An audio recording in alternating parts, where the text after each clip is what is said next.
Welcome to Taxbytes for Expats, the top tax tips you want to know as an expat. The podcast is here to help answer the common queries and concerns expats have when moving to or from Ireland. Complex taxes explained simply. We'll focus on the Irish and international tax issues to be aware of to ensure you save time, money, and stress. Avoid the hassle of dealing with your bank and transfer online, by app or over the phone or Currencies Direct today. Keep listening for an exclusive offer for Taxbytes for Expats listeners, and thanks to Currencies Direct for their support of this podcast.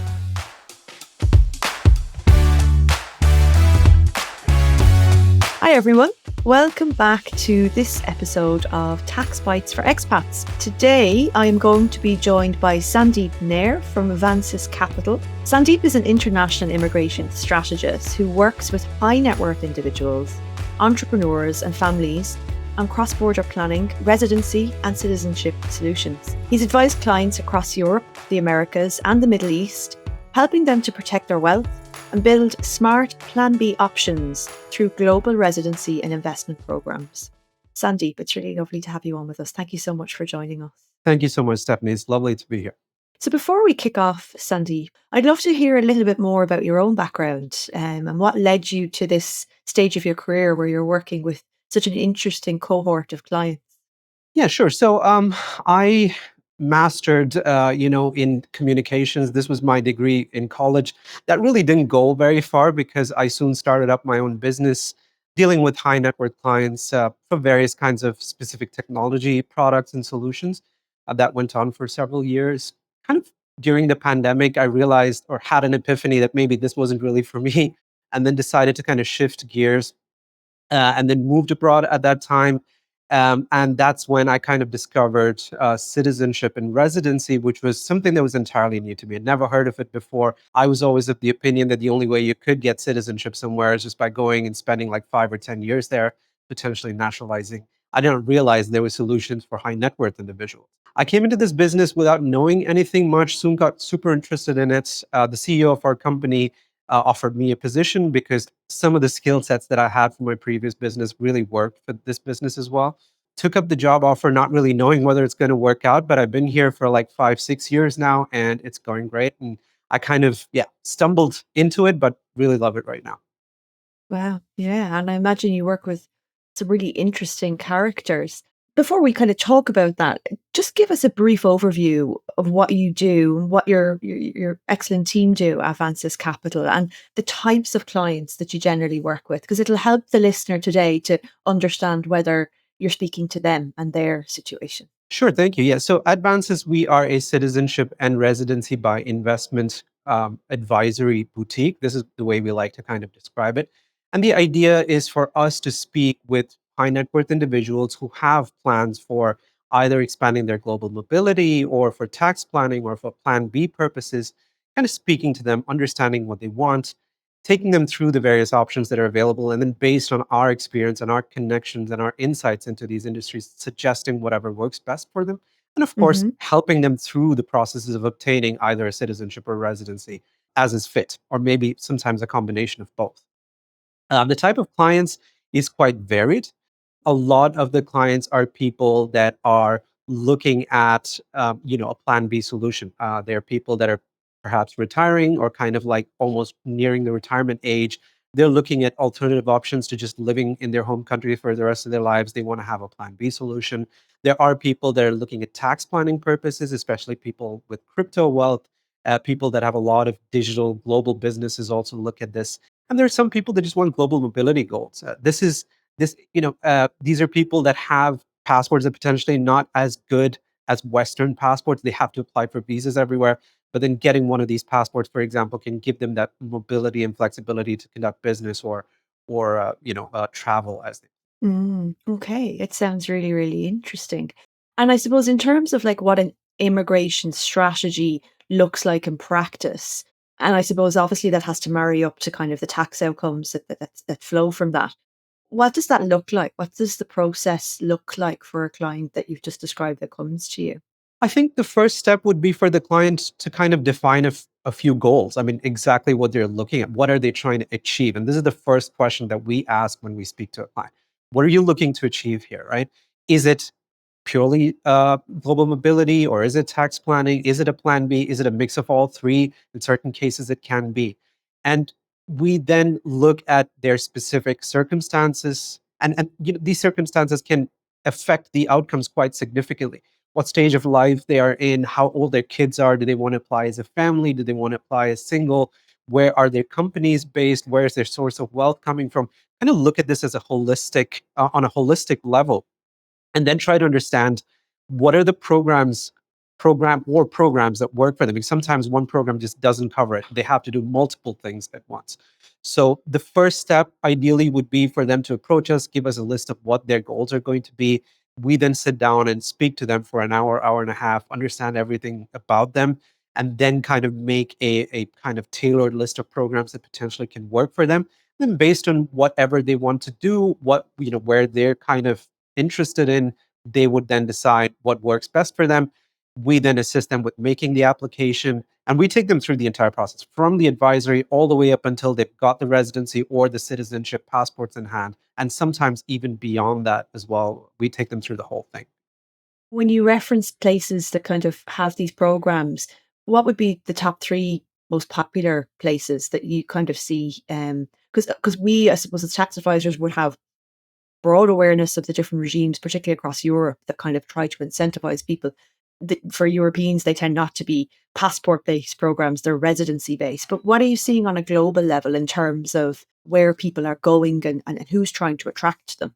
Yeah, sure. So I think, and the answers are quite distinct based on what people are looking at. So if you're looking at global mobility, of course, the easiest programs are going to be some of the Caribbean islands. We're talking St. Kitts, Antigua and Barbuda, St. Lucia, because they have fairly good passports. The programs are fairly easy, don't really have much residency requirements, and simple and easy. You get a passport by going through due diligence, paying some amounts or making an investment.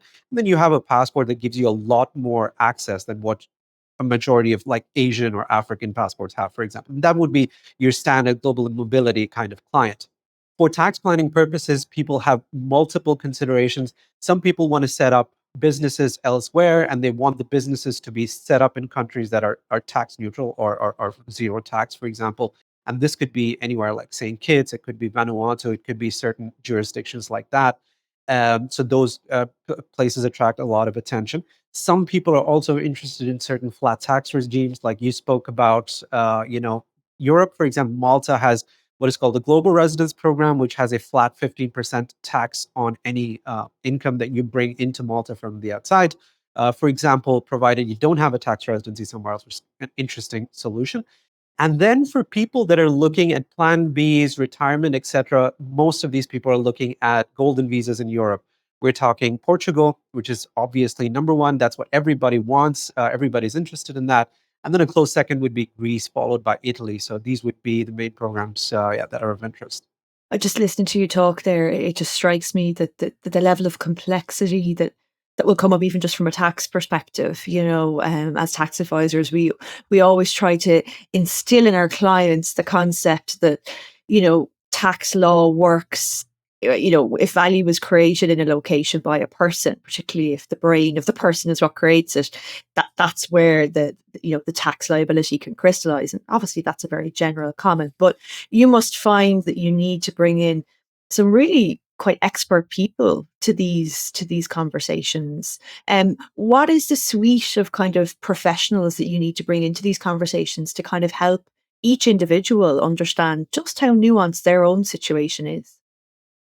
When it comes to tax planning outside of our own specialties, I think the biggest key would be finding people that have specific tax advisory capabilities, both in the country where a person wants to incorporate and their home countries. And then the relationship between these two countries matter. Other people that could potentially be are people from banking, for example, in terms of compliance and KYC. Because when somebody gets a new citizenship, this is something that is alien to them. They need to understand how banks might look at that citizenship, for example. Certain companies that would assist with structuring certain kinds of IBCs, for example, in St. Kitts, setting up a trust, for example, in the Cook Islands. Now, these would be things outside of our specialty, but then we try to bring those specialists in and kind of give the client a holistic, thing that they can do. Now, that said, we really don't offer the tax advice. We're not tax advisors and we don't offer that. So we stick to our lane, which is the citizenship, which is the residency. We bring everybody else together. And if it all in a complete picture makes sense to the client, that's when they kind of tend to proceed. And now a quick word on our episode sponsor, Currencies Direct. If you're looking for a fast, easy way to transfer money to or from Ireland without the hassle and cost of dealing with your bank, keep it simple with Currencies Direct. Whether you're buying property or require regular currency transfers, Currencies Direct can help you save money. As a special offer for our listeners, when you use the link in the show notes and quote expat taxes when registering with Currencies Direct, you'll receive a €50 one-for-all or Amazon voucher when you transfer €5,000 or more in your first 6 months with Currencies Direct. Registration is quick and easy, and you decide how you transfer 24/7 via their online money transfer service, over the phone with one of their friendly experts, or by using their handy mobile app. Check the show notes or head to currenciesdirect.com to register, and thanks to Currencies Direct for the support of this podcast. And I think, we were talking before we started to record, kind of high level observations I would have is particularly for anybody listening to this who is an Irish tax resident or ordinary resident and Irish domiciled or not, as the case may be, there can sometimes be this kind of feeling of, well, I'll just take a 6-month holiday somewhere and, like we said earlier, all of our problems go away. And unfortunately, that is not how the Irish legislation in particular is drafted. It's quite difficult to leave the Irish tax net for a period of time if it's not, quite extended. And secondly, we have a couple of different key concepts in Irish tax law that essentially tries to retain an individual in the Irish tax net subject to certain conditions for periods of time, and specifically with reference to capital gains. So, and then I'm just even thinking, listening to some of the jurisdictions that you're mentioning, that the level of analysis that would be needed to kind of scrutinise these structures. So I think my observation would be we don't generally see clients going to the quite exotic locations that you've mentioned. What we see more is a European slant to retirement years. And is that something that you've seen accelerate when you've seen those flat rate regimes? So the ones that you've mentioned. So, Portugal is slightly harder than it used to be, isn't it, with the NHR kind of pared back? You mentioned places like Italy, Portugal. What's the experience? Who are the people who are aiming for that? Where do they come from? I think a lot of them are people from countries like the United States, Canada, people that want to be close to, for example, family members that live in Europe, and they don't want to be restricted to just staying, 90 out of 180 or 180 out of 360 days in a year. They want to be able to spend as much time or as little time as they want without having additional, barriers set up for their access. Right. I mean, this is an important part. I think for a majority of people that are looking at Europe as a destination, even though there are tax regimes like Malta, for example, like I said, the 15% flat tax, which is quite an interesting proposition. Or there are, for example, people that move to Spain and then they would take up, under the Beckham law, which has a flat 24% tax with no tax on foreign remittance, for example. So these people from the UK, right now, especially with the non-dom status, et cetera, they're really looking at moving a lot. A lot of them are looking to move into Europe. So there is that interest. But like you rightly said, it's not for everybody. Like, I mean, they have to be very specific conditions to be met in order for this to work for you from a tax perspective, right?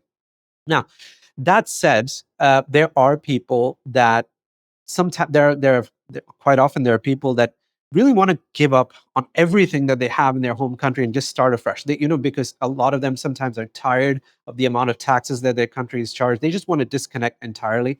They want to move to a place where they can keep most of their money because they probably don't find enough value in what the government is giving them. It's not the case with Ireland, but there are countries even in Europe that actually we see this happening a lot, especially when taxes are going higher. And then the amount of benefits that people are getting from paying those taxes are going lower sometimes.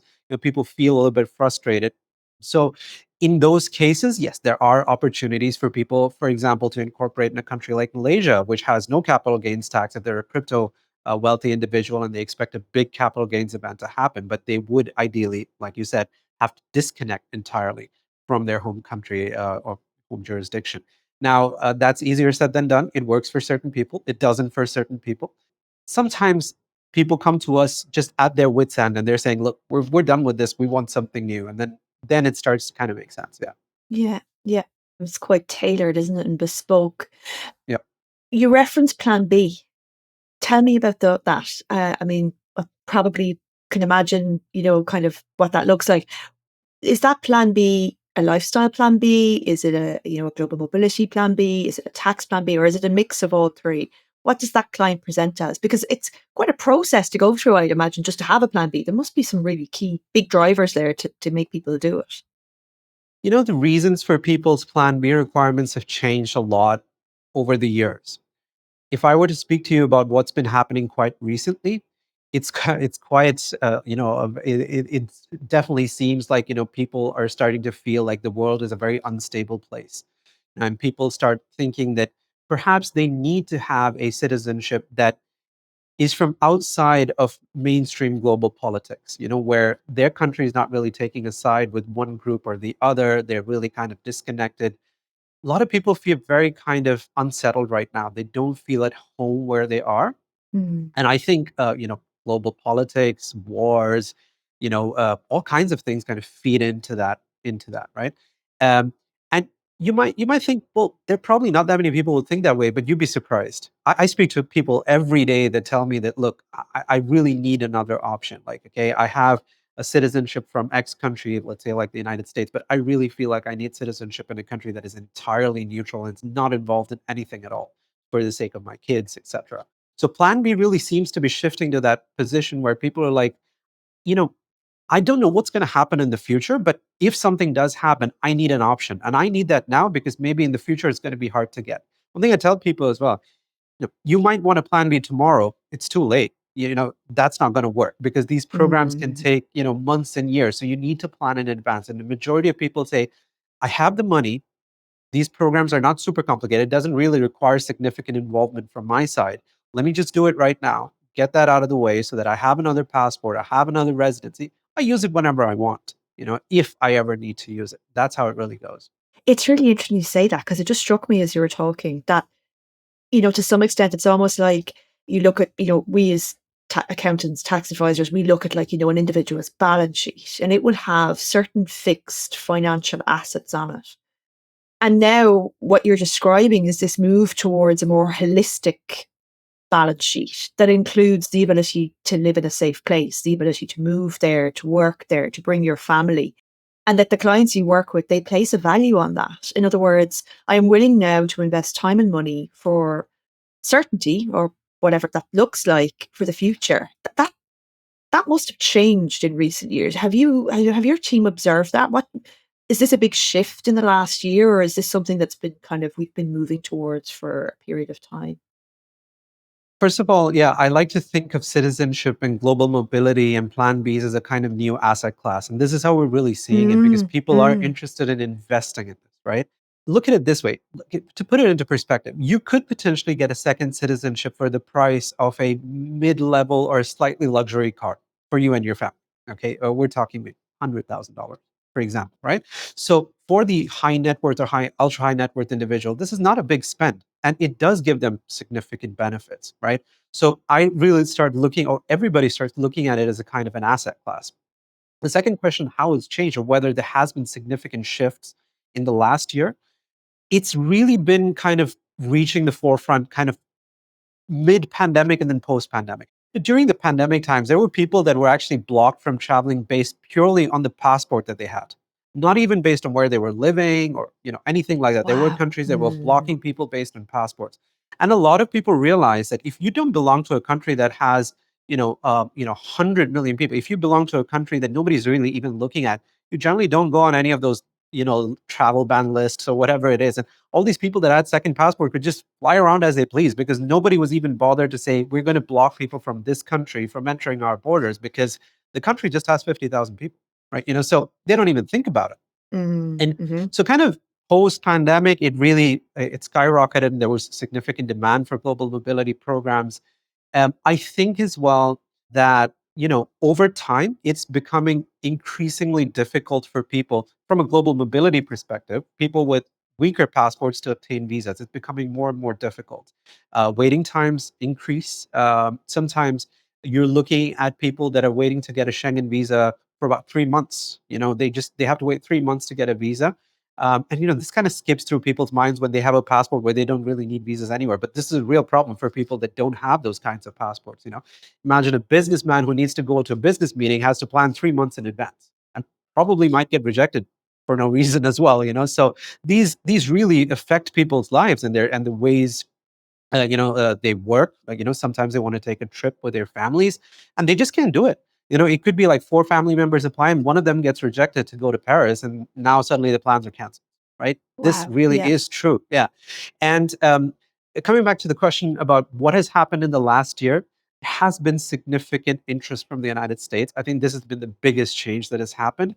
We see that. Yeah. Yeah, the United States always having that 2 parties that have such opposing views that every time one of them gets elected, the other group is, completely disillusioned and wants to do something radical, and probably leave or at least get a second option. And this happens every 4 years. I mean, this is how it is. But yeah, we've had a lot of people from the United States that want to have these options. I also start seeing a lot of people that are people of color, people from LGBT communities, for example, that are kind of feeling a bit displaced in the US, and they're really looking at options in Europe, for example, saying that, look, I need some options. So yeah, that's been the big change. Yeah. Thanks for listening to Taxbytes for Expats. Please do leave a rating or review wherever you listen to your podcast.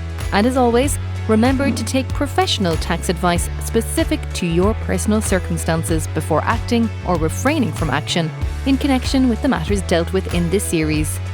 The material in this podcast is intended to give general guidance only.